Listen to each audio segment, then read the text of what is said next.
Zoe got into an accident. She needs rehab, so she'll be in the hospital for about a month. So I'm going to need $10,000 for her medical bills.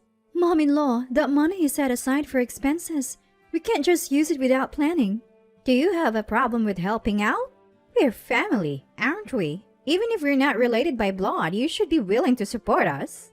Funny how the word family only comes up in times like this. Well, if Zoe is injured, maybe it can't be helped. Just when I was giving in to the idea, a game-changing phone call comes in.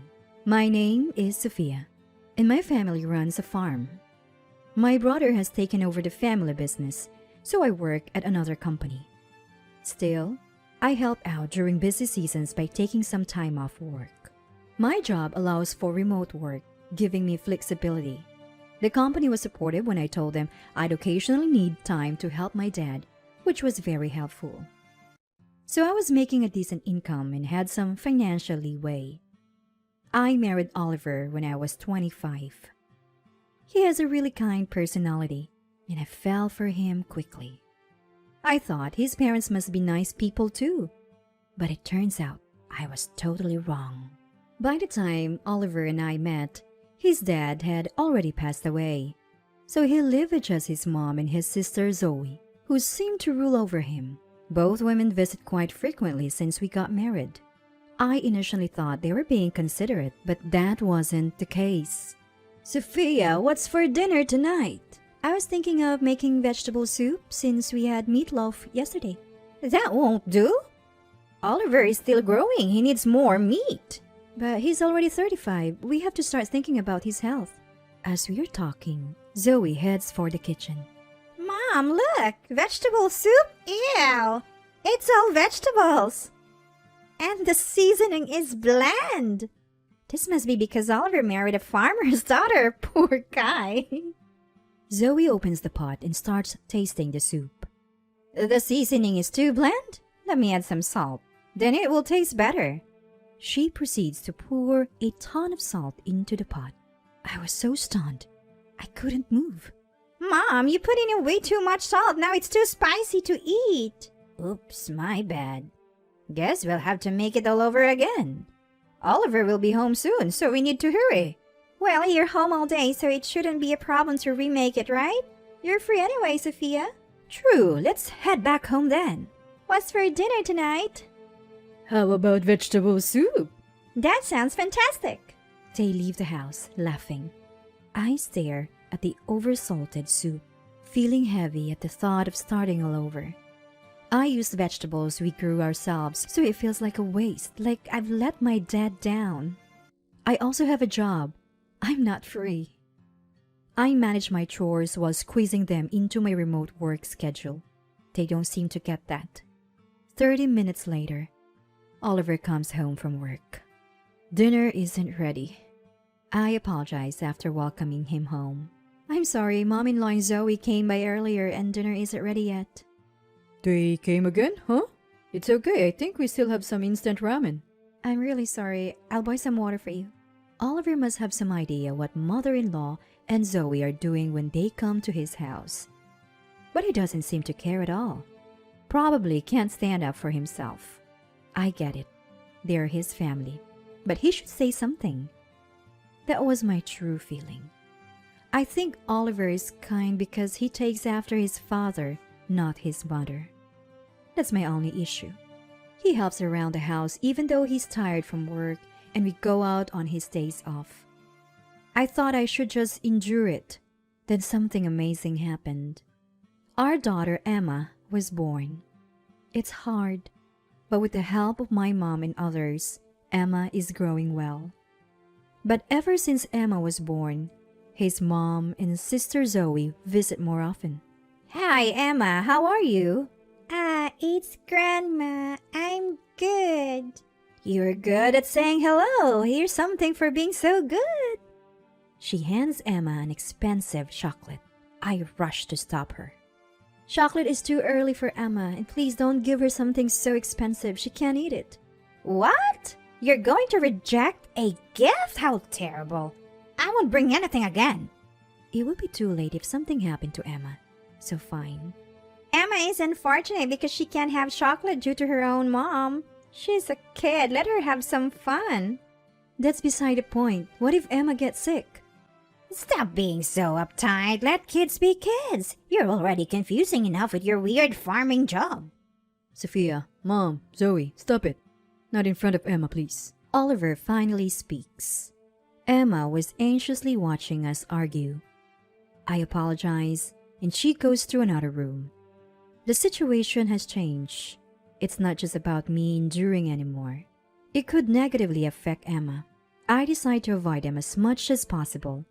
I was managing somehow, but then disaster struck. Zoe had an accident and hurt her leg. According to his mom, it was a single vehicle accident. She needs rehab and will be in the hospital for a month. So I'll need $10,000 for the medical bills. She grabs the money we had saved from farm equipment. It's money we work hard to save for efficiency. That money is for the farm work, Mom. We can't afford to give it away. Farm work? More important than my daughter? We're family, aren't we? How can you say such a thing when Zoe is in trouble? I can't stand her invoking family only when it's convenient. Mom, what's going on? Emma comes over because of the raised voices. Oh, Emma, your mom is going to have Zoe, right, Sophia? Yes. Under the pressure, I nod. See you later, Emma. She leaves, satisfied. I sit down, defeated. Mom, are you okay? I'm okay, sweetie. Sorry for worrying you. I held Emma, looking anxious, and tried to soothe her. Spending this much money is hard, but it's for Zoe, so it's unavoidable. That's what I had to tell myself. But Mom-in-law's demands just kept escalating. Cook meals because caring for her is tough. Do the laundry. She was asking for everything. When I tried to decline because of work, she'd say, "You're at home anyway, so what's the problem?" I felt both physically and emotionally drained. Do you want me to help? I can visit the hospital if you tell me where it is. No need. Zoe is my daughter. I can't impose on you. She kept asking for favors and taking money, but helping her was somehow imposing. Since the day of the accident, I haven't even seen Zoe. What if I go see her? I can swing back after work. You don't have to worry, Oliver. I'll take care of it. That's how she'd shut it down. Eventually, Oliver stopped asking about Zoe too. Maybe Zoe needs her space. Mom's looking after her, so she's fine. If she needs something, she'll reach out. That's the conclusion I settled on. If Oliver's not saying anything, it's not my place to dig deeper. The unexpressed stress kept piling up. Then one day, Mother-in-law said she had something to do for Zoe and left alone. Usually either Oliver or I would go with her, but today, she left alone. I was relieved and started cleaning the house. About an hour in, Oliver's phone rings. It's Mother-in-law shopping. He's in the garage, so I consider picking up. Emma approaches. Hey, it's Grandma. Answer it quick. After saying that, the call abruptly ended. Panic. Oliver tried to signal that he was away from his desk but overheard a shocking conversation. I quickly opened my mobile phone and started a voice recorder app. After finishing the recording, I grabbed Emma's hand and we rushed back to my parents' house. Thankfully, it was nearby. Dad and Mom were surprised by the sudden visit, but there was no time to explain. We immediately reported the incident to the police and returned home. When we got back, my mother-in-law was just returning from shopping. Sophia, what's going on? You seem frazzled. Where's Emma? You really should calm down. Women who can't keep their cool aren't attractive. My mother-in-law casually sipped her coffee. I said nothing, and I started playing the recorded audio. Oh, it should be connecting, but I don't hear anything. Hello? Mom, you said we're out of toilet paper, right? Is this the kind we usually use? Thank you. That's the one. I'm trying to call Oliver, but no one is answering. Could Emma have accidentally pressed it? She's quite the tomboy. That could be. Maybe Emma will turn out like Sophia. I'd hate that. Two doll farm girls? Should we trip one of them up a bit? Tell Sophia or Oliver to take her to the park and we can get her on the slide or the swing. I can't help but laugh imagining Sophia's troubled face. The two hung up, laughing. Both my mother-in-law and Oliver were pale as ghosts. What is this? Is it Zoe was hospitalized? What did we just hear? This is a ghost. Yes, a ghost. I'm worried about Zoe that I'm hearing things. You shouldn't be pushing me like this. So you're planning to hurt Emma based on hallucinations? You're the one who should be in the hospital. Oliver, say something. Mom, where is Zoe? For the first time ever, Oliver looked dead serious. My mother-in-law stayed silent. If you won't speak, I'll have to search the house. And if I find Zoe, please, Oliver, believe me, Zoe really is in the hospital. I just didn't want to bother you with the details. You know it's serious if you're lying, right? We've also alerted the police. The police? My mother-in-law shouted. Of course, I can't ignore the potential threat to my daughter. Home affairs are not the police's business, they said, but this is not a joke. Oliver seemed to have understood. So that's why you moved Emma. Thank you. Now we need to find Zoe. Wait, Oliver. This recording is fake. Sophia is trying to trick us. Enough of that. Sophia is clearly trying to protect our daughter. I trust Sophia. If you can tell me, I will call every nearby hospital to see if Zoe is there. If not, I'm filing a missing person report. That's it? At that, my mother-in-law collapsed. It seemed the game was up. A few minutes later, Zoe arrived home. She was perfectly fine, with both feet intact. It's annoying that he keeps interfering with every little detail. I was living a good life. You've been lying about being in the hospital to live off that money, haven't you? Yeah, so what? We're family. You can spare $10,000, can't you? You'd be happy if your family was doing well, right? Are you really that stingy? From this moment on, we're not family, Mom. Zoe, please, cut ties with us. I can't take this anymore. What are you saying, Oliver? I approve of your marriage to Sophia for your happiness.